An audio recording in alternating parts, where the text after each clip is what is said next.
Bismillahirrahmanirrahim. Alhamdulillahi rabbil alamin.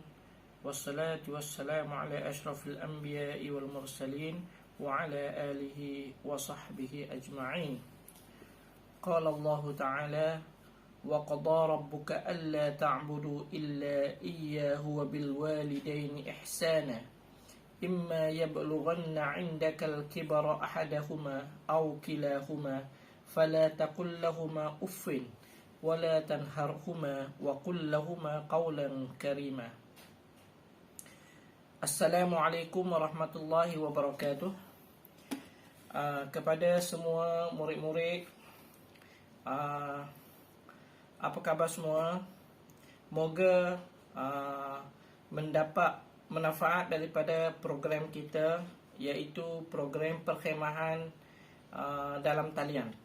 Okey, pada malam ini Ustaz akan memberi sedikit tazkirah berkenaan dengan tanggungjawab kita terhadap kedua ibu bapa kita. Sebagaimana firman Allah Subhanahu wa taala yang Ustaz bacakan tadi, wa qada rabbuka, yang bermaksud dan Tuhanmu telah perintahkan kepada kamu alla ta'budu illa iyyahu, supaya engkau tidak menyembah melainkan kepadanya sahaja.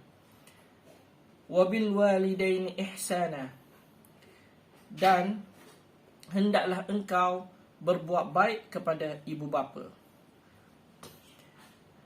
Imma yablughanna 'indakal kibara, sekiranya mereka telah mencapai usia tua dan hidup bersama dengan kita.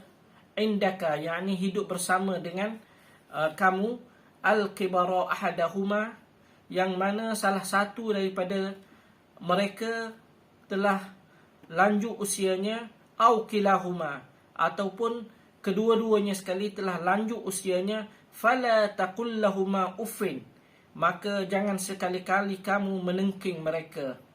Wala tanharhuma wa qul lahumā qawlan karīmā, dan janganlah kamu menengking mereka, menyergah mereka, tetapi katakanlah kepada mereka dengan perkataan yang sopan. Itulah perintah Allah Subhanahu wa taala kepada kita sebagai anak, supaya kita sentiasa menghormati kedua ibu bapa kita. Antara adab-adab yang perlu kita laksanakan ataupun yang perlu kita buat terhadap kedua ibu bapa kita ialah, yang pertama, kita perlu mentaati perintah dan menjauhi larangan mereka selagi mana tidak bertentangan dengan syariat Islam. Sebagaimana yang difirmankan oleh Allah Subhanahu wa taala dalam surah Al-Ankabut ayat yang ke-8. Allah Subhanahu wa taala telah berfirman, a'udzubillahi minasyaitonirrajim, wa wassaynal insana biwalidayhi husna wa in jahadaka litusyrika bima laysa laka bihi 'ilm fala tuti'huma ilayya marji'ukum fa unabbi'ukum bima kuntum ta'malun. Yang bermaksud, dan kami wajibkan manusia berbuat baik kepada kedua ibu bapanya, dan jika mereka berdua mendesakmu supaya engkau mempersekutukan denganku dengan sesuatu yang tidak engkau ketahui tentangnya, maka janganlah engkau taat kepada mereka. Kepada akulah tempat kembali kamu, kemudian aku akan menerangkan kepada kamu segala yang kamu telah kerjakan. Baik, murid-murid semua, jadi kita perlu berbuat baik kepada kedua ibu bapa kita, dan ia merupakan suatu yang dituntut, di dalam Islam. Dan perkara ini wajar kerana ibu bapa kita telah bersusah payah mengandung, melahirkan, membesarkan, mendoakan, memberi kasih sayang dan mendidik kita sejak daripada kita kecil sehingga kepada hari ini. Maka segala kebaikan mereka itu tidak mungkin dapat kita lunaskan. Dan yang kedua, antara adab yang perlu kita laksanakan kepada kedua ibu bapa kita ialah berbuat baik dan memuliakan sahabat dan kenalan ibu bapa kita. Sebagaimana sabda Rasulullah sallallahu alaihi wasallam yang dinukilkan oleh Anas bin Malik, bahawasanya Rasulullah sallallahu alaihi wasallam bersabda yang mafhumnya, barang siapa yang ingin diluaskan rezekinya serta dipanjangkan usianya, maka hendaklah ia menyambungkan pertalian silaturahim. Hadis riwayat Al-Bukhari. Jadi persaudaraan antara umat Islam haruslah sentiasa dijaga dan dipelihara untuk memastikan ianya terus erat sehingga mencapai kebaikan di dunia dan di akhirat. Dan adab yang ketiga yang perlu kita laksanakan kepada kedua ibu bapa kita ialah kita perlu memanggil ibu bapa kita dengan panggilan yang baik, panggilan yang lembut dan panggilan yang menunjukkan kehormatan kita kepada mereka. Sebagai contohnya, kita memanggil mereka dengan nama ayah, dengan nama ibu, dan kita dilarang untuk memanggil nama ayah ataupun ibu kita dengan nama mereka. Sebagaimana sebagai contoh, mereka nama Abdul Rahman, kita pergi panggil wahai Abdul Rahman, itu tak boleh. Tak boleh. Sebab itu menjatuhkan maruah mereka.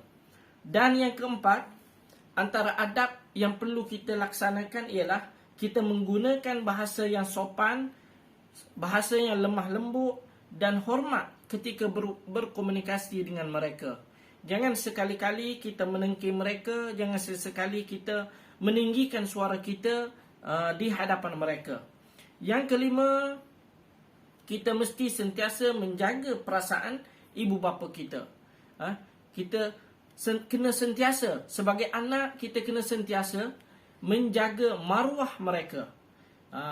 Maruah mereka dengan cara macam mana? Dengan cara kita jangan menconteng arang di muka mereka. Sebagai contohlah, sekiranya kita membuat sesuatu benda yang tidak baik di dalam masyarakat, maka yang busuk, yang buruk adalah nama kedua ibu bapa kita. Maka dengan sendirinya kita telah menjatuhkan, kita telah mengaibkan dan kita telah mengguris perasaan kedua ibu bapa kita. Jadi kita sebagai seorang anak, kita perlu menjaga maruah keluarga kita. Dengan cara macam mana? Dengan cara kita membuat baik, berbuat baik dalam kalangan masyarakat. Selalu menolong jiran, selalu menolong kawan-kawan. Maka dengan itu, nama baik ibu bapa kita akan dapat kita pelihara. Sebagai contoh, anak siapa yang baik tu, anak siapa yang suka tolong orang tu, anak siapa yang bagus tu, maka nama ayah kita juga disebut-sebut. Itulah salah satu cara untuk kita menjaga maruah ibu bapa kita. Okey, yang seterusnya, yang keenam. Yang keenam, kita perlulah menolong melakukan kerja-kerja di rumah seperti membuang sampah, mengemas rumah, menolong ibu bapa, menolong ayah, membasuh kereta, menyiram pokok bunga dan sebagainya. Seterusnya, kita perlu meminta izin daripada ibu bapa jika kita ingin keluar pergi ke mana-mana. Jangan pula kita main nak keluar macam hotel kita punya. Tak boleh. Sebab itu menunjukkan kita biadab dengan kedua ibu bapa kita. Sebagai anak yang baik, sebagai anak yang soleh, sebagai anak yang bertanggungjawab, sekiranya kita mahu pergi keluar rumah, bertemu dengan rakan-rakan, terlebih dahulu kita perlu memaklumkan kepada kedua ibu bapa kita. Sebab apa? Adik-adik, sebab apa murid-murid? Sebab sekiranya berlaku apa-apa yang tidak diingini, senang untuk mereka mencari keberadaan kita. Mereka tahu keberadaan kita dan senang mereka untuk mencari kita. Okey, seterusnya, yang ke-8, kita menziarahi dan bertanya khabar mereka ketika berjauhan. Ini bagi anak-anak yang telah berkeluarga. Kalau kita dah ada keluarga sendiri, kita pergi duduk di rumah kita sendiri, maka jangan sesekali kita lupa kepada kedua ibu bapa kita. Kita kena sentiasa menziarahi mereka. Kita kena sentiasa bertanya khabar kepada mereka. Dan yang ke-9, kita kena menjaga makan, minum, pakaian, kebersihan dan kesihatan ibu bapa kita. Sebagaimana mereka menjaga kita dari kecil, macam itulah kita perlu menjaga mereka. Kita perlu bertanya khabar, makan minum mereka. Kita perlu tanya pakaian mereka. Kita perlu tanya kesihatan mereka. Dan yang ke-10 ialah kita kena sentiasa mendoakan kesejahteraan ibu bapa kita. Rabbighfirli waliwalidayya warhamhuma kama rabbayani shaghira. Kena sentiasa di dalam doa selepas kita solat, kita sentiasa doakan kepada mereka, supaya moga-moga Allah akan memberi rahmat kepada mereka sebagaimana mereka menjaga kita dari kecil lagi. Jadi setakat tu dahululah tazkirah Ustaz pada kali ini. Moga-moga kita akan bersemuka, tidak lagi dengan cara dalam talian, tetapi kita dapat bersemuka, moga-moga di masa hadapan. Wabillahi taufiq wal hidayah. Wassalamualaikum warahmatullahi wabarakatuh.